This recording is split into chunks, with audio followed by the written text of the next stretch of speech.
有关报道是不负责任的渲染炒作。中国坚定奉行自卫防御的核战略，目的是遏制他国对中国使用或威胁使用核武器，确保国家战略安全。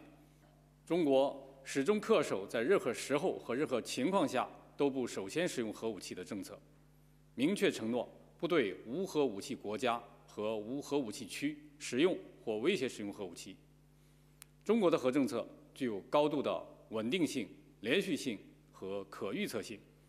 中方不会与任何国家进行核军备竞赛，始终把自身核力量维持在国家安全需要的最低水平。美国拥有世界上最庞大的核武库，并且仍在投入巨资升级三位一体核力量，发展低当量核武器，降低核武器使用门槛，强化核保护伞。美方反复炒作所谓中国核威胁，不过是为了自身扩展核武库、维持军事霸权寻找借口。我们敦促有关方面停止捕风捉影的炒作，切实降低核武器在国家安全政策中的作用，采取不首先使用核武器政策，履行核裁军特殊优先责任，以实际行动维护全球战略稳定。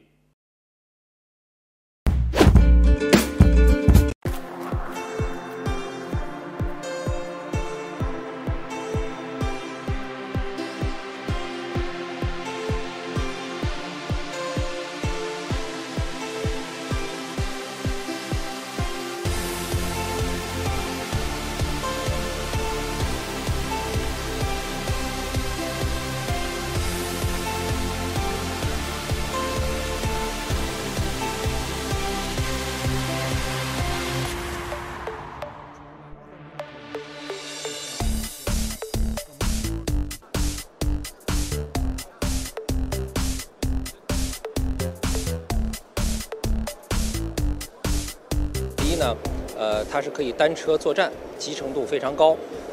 第二呢，它的是一种低功率的这个激光武器。第三个呢，也是它一个比较大的一个特点，它可以进行行进间的发射，这也是一个创新。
A world-renowned economist said that an investigation by the UN Security Council into the explosions that blew up the Nord Stream natural gas pipelines in September 2022 is a high global priority.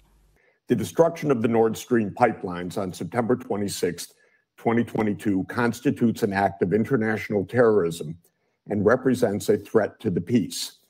It is the responsibility of the UN Security Council to take up the question of who might have carried out the act in order to bring the perpetrator to international justice, to pursue compensation for the damaged parties, and to prevent future such actions. The consequences of the destruction of the Nord Stream pipelines are enormous. They include not only the vast economic losses related to the pipelines themselves and their future potential use, but also the heightened threat to transboundary infrastructure of all kinds: submarine internet cables, international pipelines for gas and hydrogen, transboundary power transmission, offshore wind farms, and more. The global transformation to green energy will require considerable transboundary infrastructure, including in international waters. Countries need to have full confidence that their infrastructure will not be destroyed by third parties. Some European countries have recently expressed concern over the safety of their offshore infrastructure.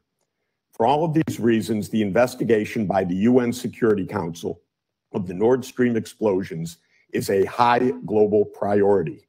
Sachs said that there was only one detailed account to date of the Nord Stream destruction, the one recently put forward by U.S. investigative journalist Seymour Hersh, ostensibly based on information leaked to Hersh by an unnamed source. Hersh attributes the Nord Stream destruction to a decision ordered by U.S. President Joe Biden and carried out by U.S. agents in a covert operation that Hersh describes in detail. The White House has described Hersh's account as, quote, completely and utterly false, unquote, but did not offer any information contradicting Hersh's account and did not offer any alternative. Serbian President Alexander Vučić extended his welcome to Chinese tourists Wednesday at the opening of the 44th Belgrade International Tourism Fair, where China is the guest of honor for the first time. Ja hoću da iskoristim ovu priliku da pozovem kineske građane da dođu u našu zemlju, da dođu u Srbiju. Ja samo jednu stvar mogu da im garantujem. Imamo mnogo toga lepog, mnogo toga vrednog što mogu da vide. Ali ono što im garantujem je više od toga. Nigde ni u jednoj drugoj zemlji u Evropi neće biti tako srdačno dočekani kao ovde u Srbiji. Niko ih neće tako raširenih ruku i tako otvorenog srca dočekati kao što će ih dočekati građani Srbije. Zato građani Kine, dobrodošli u Srbiju, mi vas čekamo i čekamo vas kao najbliže i najdraže prijatelje. From 2012 to 2019, the number of Chinese tourists in Serbia increased 30 times, Vučić said, adding that Serbia has made huge efforts to improve its tourism industry in recent years. The country's tourism income has increased by 3.5 times compared to 2012, and the number of tourist arrivals has doubled. 中塞两国开展旅游合作有着独特的优势：一是互免签证，二是互通直航。近年来，中塞关系快速发展，两国人民间的友谊越发深厚，两国人民到对方国家去看一看的意愿越来越强烈。期待在塞尔维亚和中东欧国家看到越来越多的中国游客，也欢迎各国朋友们到中国去走走看看。Representatives from over 30 countries and regions attended the fair, which has drawn 350 exhibitors. Over 100 local municipalities will also present their programs and tourist destinations.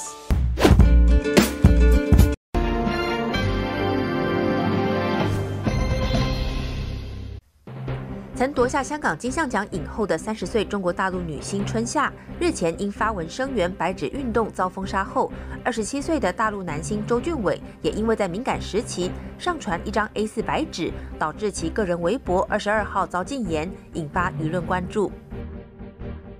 将要卸任的中共总理李克强周四罕见喊话，政府的权力来自人民，施政需顺应民意。分析认为，这或许是他在退位前向中共官员发出有限的警告。而以黑马之姿即将跃升为中共2号人物的李强，似乎成了中共政局最大的未知数。有分析认为，李强很难走出习近平大秘的定位，国务院很可能会因此沦为党中央的应声虫。中国地震台网正式测定，中亚国家塔吉克共和国东部23号早上发生瑞士规模7.2地震，美国地质调查所则测得规模6.8，震央距离中国边境最近，只有约82公里。新疆、克什等多个地区震感强烈，南疆铁路有火车停驶。中共疫情风控政策冲击经济。